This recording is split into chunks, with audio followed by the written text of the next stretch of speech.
नमस्कार, मी पंजाब डक. आज आहे 30 जानेवारी 2026. मागं म्हटलं होतं ना मी की 27-28च्या दरम्यान उत्तर महाराष्ट्राकडे पाऊस पडेल, तर तिकडे गारपीट देखील झाली आणि पाऊस देखील झाला आणि वादळ देखील झालं आणि शेतकऱ्याचं अतोनात नुकसान झालं. तर आता परत एकदा मी म्हटलं होतं ना, आता पुन्हा एकदा राज्यात वातावरण खराब होणार आहे. तर मग हे कधी होणार आहे? तर त्या अगोदर माझा शेतकऱ्याला विनंती आहे की तुमचं ज्यांच्याकडं तूर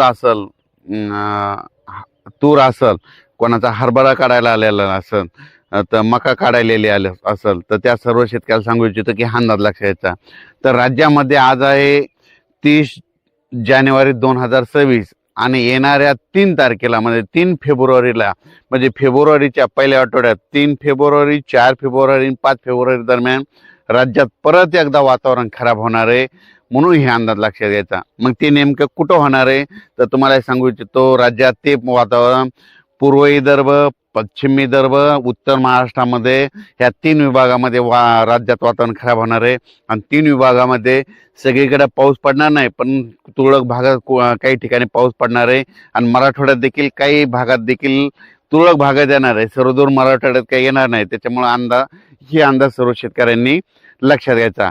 पश्चिम महाराष्ट्रात फक्त ढगाळ राहील, म्हणून हे देखील पश्चिम महाराष्ट्रातल्या शेतकऱ्यांनी अंदाज लक्षात घ्यायचा. त्याच्यानंतर निपाणी, कर्नाटक, तामिळनाडू त्या तंबाखू शेतकऱ्यांना तुम्हाला सांगू इच्छितो की तुम्ही तुमचं तंबाखू काढणं चालू ठेवा, कारण की तुमच्याकडे काही हे पाऊस येणार नाही. हे फक्त पाऊस विदर्भातच येणार आहे.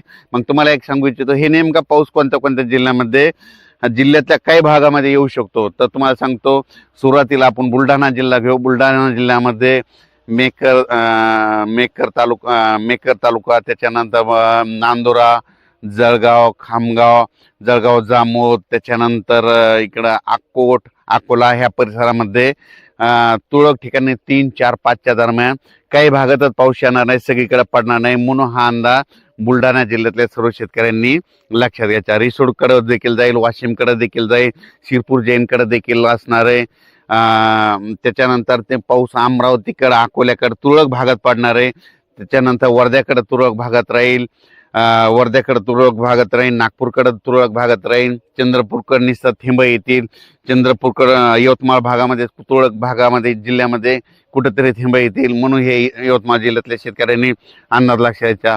हिंगोली जिल्ह्यात काही सगळीकडे पडणार नाही, काही भागातच तुरळक अंशातच थेंब पडतील, म्हणून हे लक्षात घ्यायचं. त्याच्यामुळे हिंगोली जिल्ह्यातल्यानी काही चिंता करायची गरज नाही. नांदेड जिल्ह्यामध्ये फक्त ढगाळ वातावरण राहील, म्हणून नांदेड जिल्ह्यातल्या शेतकऱ्यांनी हा अंदाज लक्षात घ्यायचा.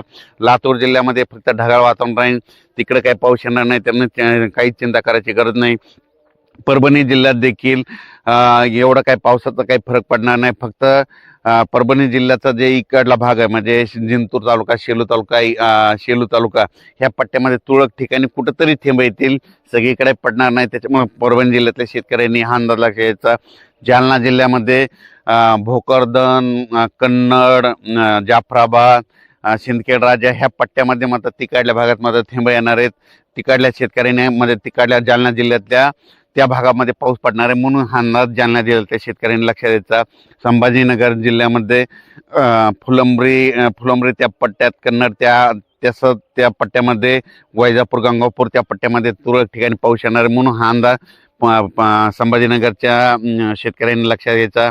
त्याच्यानंतर जळगाव जिल्ह्यामध्ये मात्र जळगाव जिल्हा, येरवंडूर, पारोळा बऱ्याच भागामध्ये पाऊस पडणार आहे, म्हणून जळगाव, नंदुरबार जिल्हा, धुळे जिल्हा, ह्या मालेगाव तालुका ह्या शेतकऱ्यांनी हा अंदाज लक्षात घ्यायचा. कारण की नाशिक, मालेगाव, धुळे, यावल त्या परिसरामध्ये पाऊस येणार आहे, तुरळक भागात पडणार आहे, सर्वदूर नाही पडणार. फक्त काही ठिकाणी समजा एखाद्या भागात पाऊस पडला तर दुसऱ्या गावाला नुसतं वार येईल, म्हणून हे अंदाज त्या शेतकऱ्यांनी लक्षात घ्यायचा. आपण आपला तूर असेल तर तूर झाकून ठेवण्याची तयारी ठेवायची. त्याच्यानंतर मका असेल तर मग उघड्यावर टाकलेली असेल तर ते झाकून ठेवायची. वीटभट्टीवर उत्पादकाने ह्या 3, 4 आणि 5 दिवस, हे 2-3 दिवसाचं वातावरण आहे, म्हणून हे लक्षात घ्यायचं.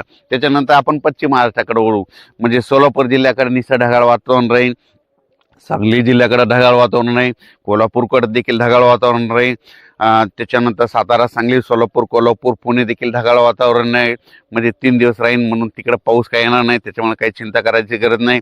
अहिल्यानगरकडं फक्त नेवासा, राहुरी ह्या पट्ट्यामध्ये, शिर्डी, राहता ह्या पट्ट्यामध्ये थोडं आभाळ येईल आणि तुरळक ठिकाणी कुठेतरी थेंब येतील म्हणून त्या भागातील शेतकऱ्यांनी देखील अंदाज लक्षात घ्यायचा. श्रीरामपूर भागातल्या शेतकऱ्यांनी देखील तुरळक ठिकाणी थेंबच येतील, सगळीकडे काही पाऊस पडणार नाही, त्याच्यामुळं हे देखील त्या शेतकऱ्यांनी लक्षात घ्यायचं. त्याच्यानंतर म्हणजे सांगायचं झालं तर हे पाऊस फक्त मध्य प्रदेशकडे पडत असल्यामुळं, मध्य प्रदेश म्हणजे बुरामपूर त्या पट्ट्यामध्ये, त्या पट्ट्यात गारपीट होत असल्यामुळं काय होणार आहे त्याचा असर आपल्या महाराष्ट्रावर होणार आहे. त्याच्यामुळं मध्य प्रदेशचे जे सीमालगतचे जिल्हे आहेत, मग त्याच्यामध्ये जळगाव जिल्हा झाला, नंदुरबार जिल्हा झाला, धुळे जिल्हा झाला, बुलढाणा जिल्हा, घाटाच्या खाली नांदोरा, घाटाच्या खाली, त्याच्यानंतर इकडं परतवाडा, अचलपूर, दर्यापूर ह्या पट्ट्यामध्ये काय होणार, त्या पावसाचा थोडाफार असर होणार आहे, तुरळक भागात पडणार आहे, सर्वदूर काही पडणार नाही. आणि ह्या पावसामध्ये मध्य प्रदेश बुरहानपूर तिकडल्या पट्ट्यामध्ये गारपीट होईल, म्हणून त्याचा असर थोडाफार तरी आपल्या महाराष्ट्रात काही ठिकाणी 2-3 ठिकाणी मात्र गारपीट ह्या 3-4च्या दरम्यान होईल.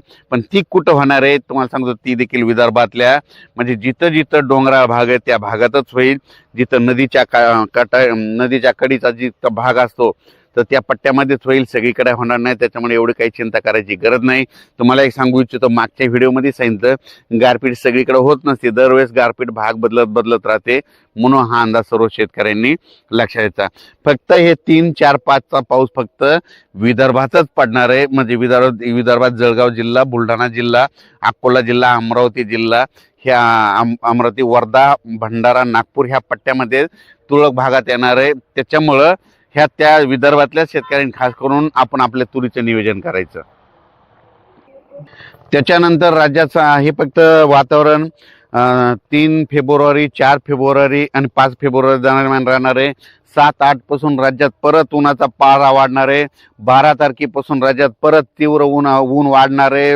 12 तारखेच्या नंतर, 12 फेब्रुवारीच्या नंतर राज्यामध्ये दिवसात देखील गरमी जाणवायला सुरुवात होणार आहे. गरमी जाणून त्याच्यानंतर उन्हाचा पारा देखील वाढण्यास सुरुवात होणार आहे. 36-37 अंशापर्यंत पारा जाणार आहे. म्हणून द्राक्ष शेतकऱ्यासाठी आनंदाची बातमी, म्हणून हे अंदाज सर्व शेतकऱ्यांनी लक्षात घ्यायचा. याच्यानंतर पुढील अंदाज लगेच याच्या वातावरणात चेंज झाले की लगेच बदल झाल्याच्या नंतर देण्यात येईल. धन्यवाद.